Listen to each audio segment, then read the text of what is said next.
Good morning, one and all. Now we are going to share introduction about research methodology. Method is the way of doing something.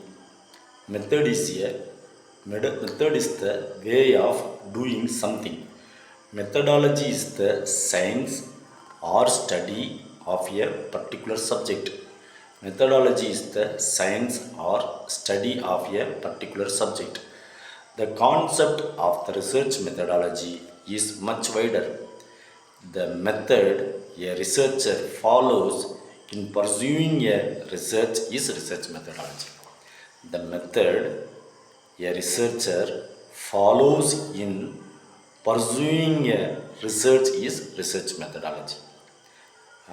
Now we go to share according to Dickinson, McGraw and George Watson. According to Dickinson, McGraw and George Watson, the definition for research methodology is such as follows: the procedure by which researchers go about their work of describing, explaining, and predicting phenomena. According to Dickinson, McGraw, and George Watson, the methodology, the procedure by which researchers go about their work of describing, explaining, and predicting phenomena. This is the definition for research methodology according to Dickinson, McGraw, and George Watson. Now I am going to share according to Kabbalah. According to Kabbalah, the definition for research methodology is a study description, the explanation, and the justification of methods and the methods themselves. According to Kabbalah, a study description, the explanation, and the justification, three ingredients: study description, the explanation, and the justification of methods and the methods themselves is called as a methodology according to Kabbalah.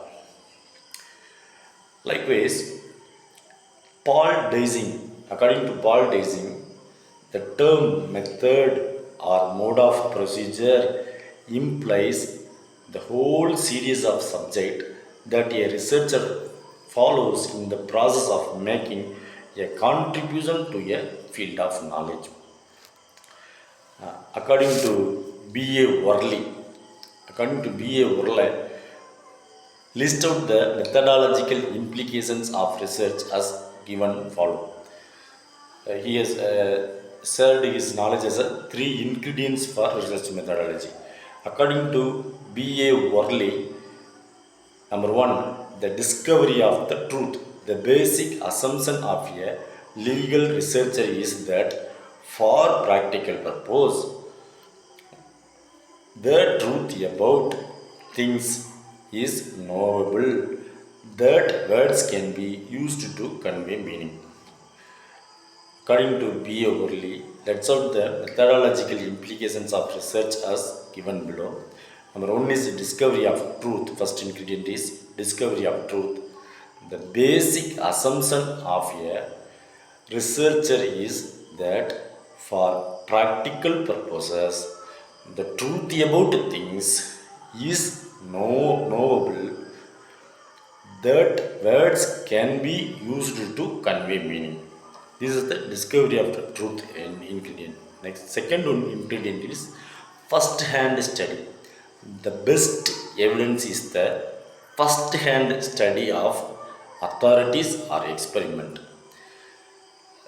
Second ingredient is first-hand study. The best evidence is the first-hand study of authorities or experiment. Third ingredient is rules in training the researcher. Third ingredient is rules in training the researcher. What are the rules? Now we are going to share. According to B.A. Worley, rules in training the researcher such as follows.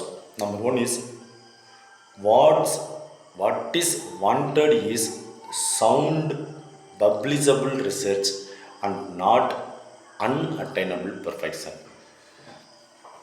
This is the first ingredient rules in training the researcher.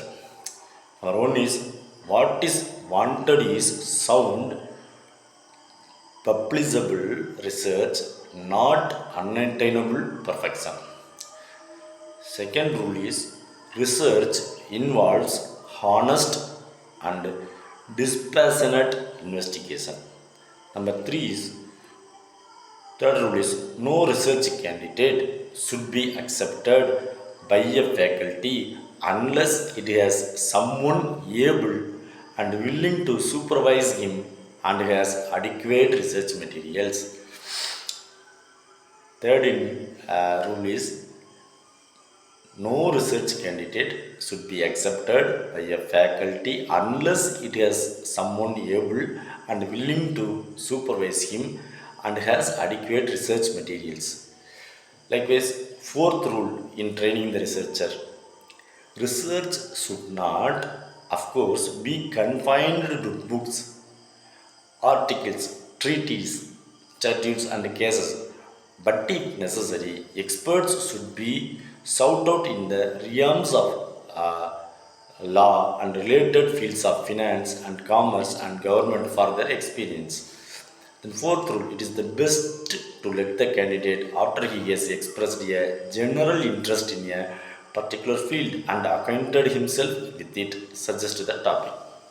Sixth rule is a man must at all times have a plan around which he can arrange his material. Seventh rule is a supervisor who is in any event should only undertake research in which he has real interest, should never succumb to pressure to take on more students than he can properly and effectively manage. Eighth rule is while responsible academic work must be done individually, there are immense advantages in doing. While responsible academic work must be done individually, there are immense advantages in doing it in close touch with a group of scholars in allied topics. This is eighth rule. Ninth rule is all relevant material should be noted as real and with full and accurate references. Tenth rule is not until a case or a document has been read and studied in the original does it become one's own for the purpose of citation. These are all 10 rules in training the researcher, especially in legal research methodology, operations research methodology of jurisprudence through tools of study. Operative portion of this topic is good methodology.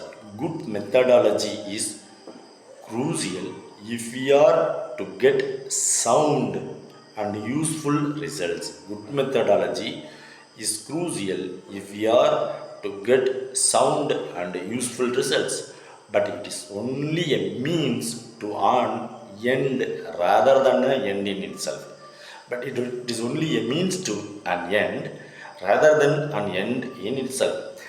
There are two schools of thought on research methodology.